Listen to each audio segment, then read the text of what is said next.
तो मैं शशि चंद्रा आप सभी का स्वागत करती हूँ आपके अपने YouTube channel study with Chandra में। तो बच्चों कैसे हैं आप सभी। आशा करती हूँ आप सभी अच्छे और स्वस्थ होंगे। तो बच्चों जैसा कि आज आप स्क्रीन पर देख रहे हैं, यह है क्लास 10वीं का सिविक्स का चैप्टर 2 संघवाद। आज हम इसके कुछ MCQ करेंगे जो कि आपके आने वाले एग्ज़ाम के लिए काफ़ी इम्पोर्टेंट होंगे। तो चलिए शुरू करते हैं।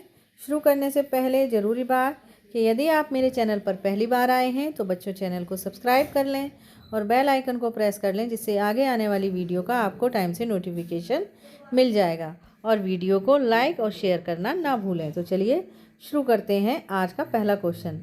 निम्नलिखित में से कौन संघवाद की प्रमुख विशेषताओं में से एक नहीं है। मतलब जो संघवाद की विशेषताएं हैं उसमें एक नहीं है। तो 3 इसमें ऑप्शन में जो होंगी वो संघवाद की विशेषताएं होंगी और एक नहीं होगी।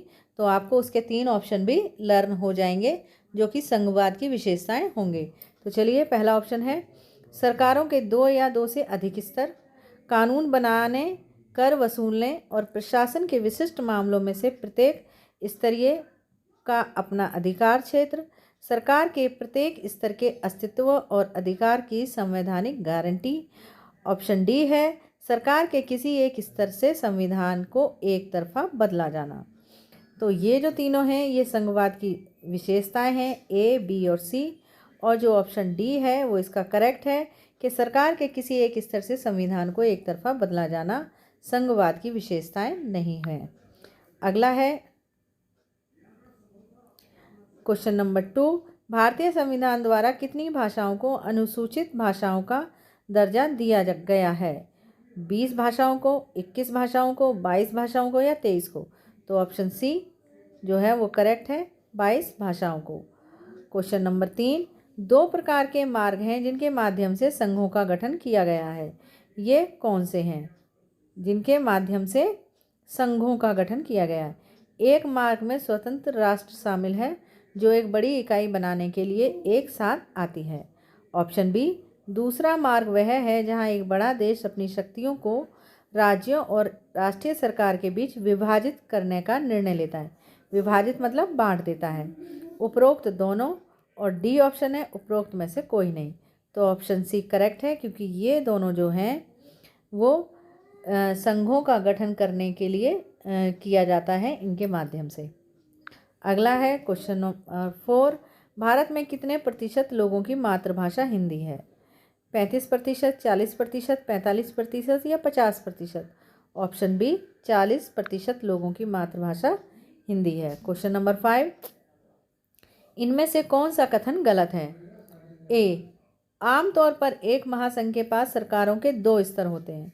बी दोनों सरकारों के स्तर एक दूसरे से स्वतंत्र अपनी शक्तियों का आनंद लेते हैं। सी एक संघीय प्रणाली में एक राज्य सरकार की अपनी शक्तियां होती हैं।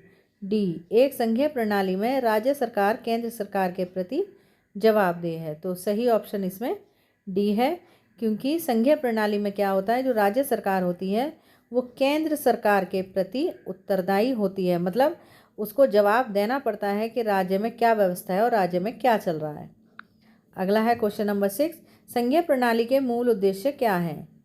देश की एकता को सुरक्षित रखने को और बढ़ावा देना, क्षेत्रीय विविधता को समायोजित करना, मतलब विविधता मतलब अनेकताओं, जैसे कि लोगों पे हमने देखा ना विविधताएं होती हैं, खाना खाने के अलग तरीके होते हैं, भोजन में विविधता होती है, कपड़ों में विविधता होती है, रहन सहन में, उनके कल्चर में, संस्कृति में, ये सब अलग अलग विविधताएं होती है ना, विभिन्न प्रकार के होते हैं, लेकिन फिर भी एक साथ रहते हैं और एक दूसरे के फेस्टिवल भी मनाते हैं।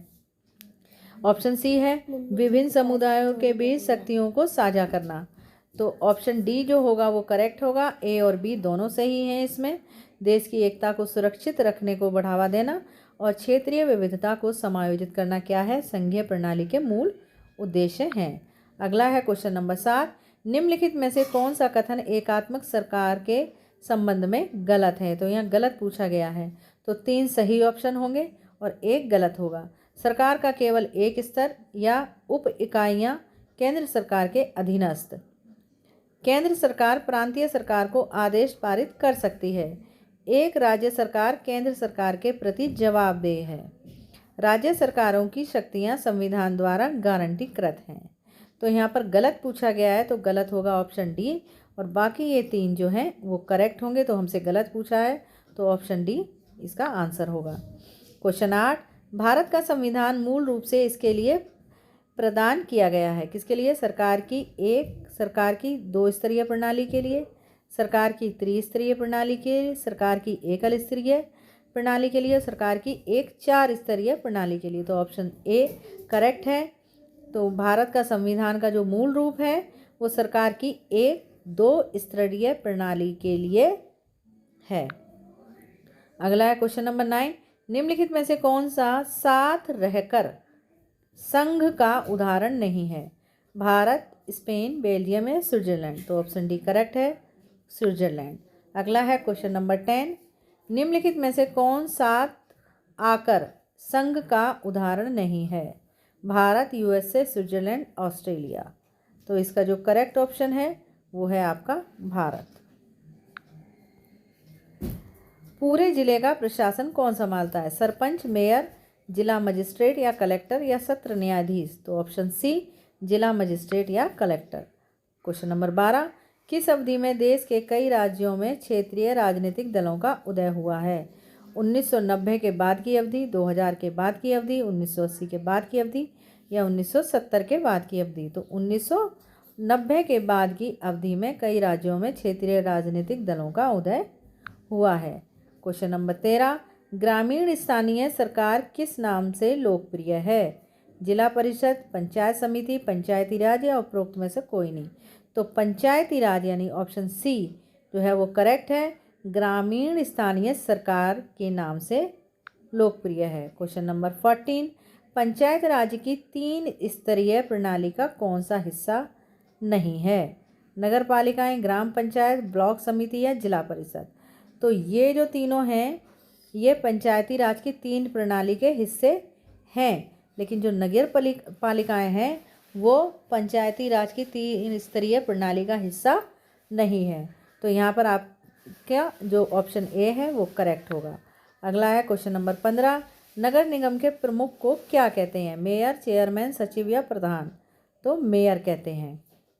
अगला है क्वेश्चन नंबर 16, पंचायत राज की प्रणाली में शामिल है ग्राम, ब्लॉक और जिला स्तर, ग्राम और जिला स्तर, ग्राम, जिला और राज्य स्तर, ग्राम, राज्य और केंद्रीय स्तर।